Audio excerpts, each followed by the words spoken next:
The Council of Elders sat in the grand chamber of the Vrexian homeworld, their luminescent forms flickering with an ancient wisdom that spanned millennia.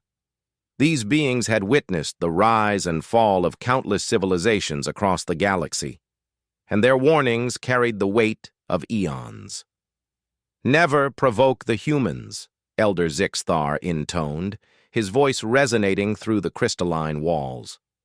"They are not like us. They do not calculate. They do not surrender." Commander Krelvon of the Vrexian Armada dismissed the warning with a contemptuous wave of his talon. "Myths and legends," he hissed. "The humans are weak. Their worlds are few. Their technology is primitive compared to ours." The elders said nothing more. They had learned long ago that some lessons could only be taught through pain. Gabriella Chen stood on the observation deck of the research station orbiting Kepler 442b, her dark eyes fixed on the swirling clouds of the planet below. The colony there was small, barely 10,000 souls, but it was home. Her brother lived there. Her nephew had just been born there 3 months ago. "Beautiful, isn't it?" Jonathan Martinez stepped beside her, his reflection appearing in the reinforced glass. He was the station's chief engineer, a man whose hands could fix anything but whose heart carried the scars of too many losses. "It is," Gabriella replied softly. As the station's xenobiologist, she had spent 5 years studying the unique ecosystem of Kepler 442b. Every microbe, every strange plant, every alien creature was catalogued in her mind, like precious memories. The proximity alarm shattered the moment. Jonathan's communicator blazed to life. "All personnel to emergency stations! Unknown vessels entering the system!" The Vrexian fleet materialized from hyperspace like a swarm of metallic locusts, 300 warships, their hulls bristling with weapons that could crack planets. They had come for resources, for territory, for conquest. The human colony was simply in the way. Commander Krelvon's message was brief and brutal. Evacuate within 1 solar rotation or be exterminated. The Galactic Assembly convened an emergency session. Representatives from a dozen species watched as the human ambassador stood before them, her face pale but composed. "We request intervention," she stated. "The Vrexian attack violates every treaty, every law of civilized space." The Vrexian representative laughed, a sound like grinding metal. "Civilized? You are children playing among the stars. Your species has been spacefaring for mere centuries. We have ruled for millennia." The assembly deliberated. They discussed. They formed committees. And while they talked, the Vrexian bombardment began. Gabriella watched in horror as the first kinetic strikes hit the colony. Entire cities vanished in clouds of dust and fire, the communication channels filled with screams that cut off one by one. Her brother's final message was simple. "Tell Mom I love her." Then silence. Jonathan found her in the observatory, tears streaming down her face as she stared at the burning world below. He said nothing. There was nothing to say. He simply stood beside her as Kepler 442b died. 10,000 souls, gone in 6 hours. The elders called another emergency session. "Stop this," Elder Zixthar pleaded with the Vrexian High Command. "You have made a catastrophic error. Withdraw now, offer reparations, beg for mercy." "Mercy?" High Commander Vrexnel laughed. "From humans? They are nothing. Their fleet is scattered. Their worlds are defenseless. We will sweep through their territory like—" "You do not understand," the elder interrupted, his form pulsing with distress.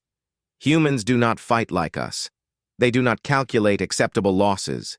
They do not know when to stop. We have seen this before, in species long extinct, species that pushed humanity too far." The warning went unheeded. What happened next would be studied by military academies for generations to come.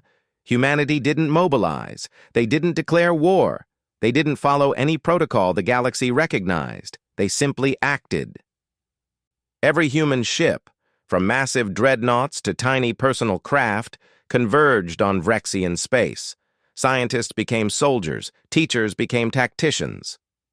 Gabriella Chen, who had never fired a weapon in her life, found herself designing biological weapons specifically tailored to Vrexian physiology. Jonathan Martinez turned his engineering genius toward creating bombs that could collapse stars. The Vrexians expected strategy. They expected military formations and calculated attacks. They expected rationality. Instead, they faced rage. Human ships didn't retreat when damaged. They accelerated, ramming Vrexian cruisers in suicide runs that took out vessels 50 times their size. Human soldiers didn't surrender when surrounded. They fought until their last breath, then triggered self-destruct sequences that obliterated everything within a mile radius. "They're insane!" Commander Krelvon screamed as his flagship shuddered under relentless assault. "They're killing themselves just to hurt us!" "No," his tactical officer whispered, reading the data streams in horror. "They're not trying to hurt us. They're trying to erase us." The war lasted 3 months. When it ended, the Vrexian Empire, an interstellar civilization that had stood for 12,000 years, was gone. Not defeated, not conquered, erased. Every Vrexian world was quarantined. Every Vrexian ship was destroyed. Every trace of Vrexian military capability was methodically hunted down and eliminated. Humanity didn't just win, they made sure the Vrexians could never threaten anyone again. The Galactic Assembly watched in stunned silence. The elders, who had warned against this very outcome, could only shake their heads sadly. "We told you," Elder Zixthar said to the empty chair where the Vrexian representative had once sat. "We told you never to provoke them." Gabriella stood once more in the observatory, looking at the memorial hologram that now orbited where Kepler 442b had been. 10,000 names floated in the void, including her brother's. Jonathan joined her, as he always did now. "Was it worth it?" she asked quietly. "What we did?" "They killed 10,000 innocents," Jonathan replied. "We made sure they could never do it again, to anyone." "But we became monsters." "No," he said firmly. "We became what we've always been, humans. We love fiercely and we grieve completely, and when something we love is destroyed..." He paused, searching for words. "We don't forgive. We don't forget. We make sure it never happens again." Across the galaxy, species locked their borders and strengthened their defenses, not against the Vrexians, who were no more, but against humanity. The Elder's warning echoed through every civilization. Never provoke the humans. They are not like us. They do not calculate acceptable losses. They simply refuse to lose.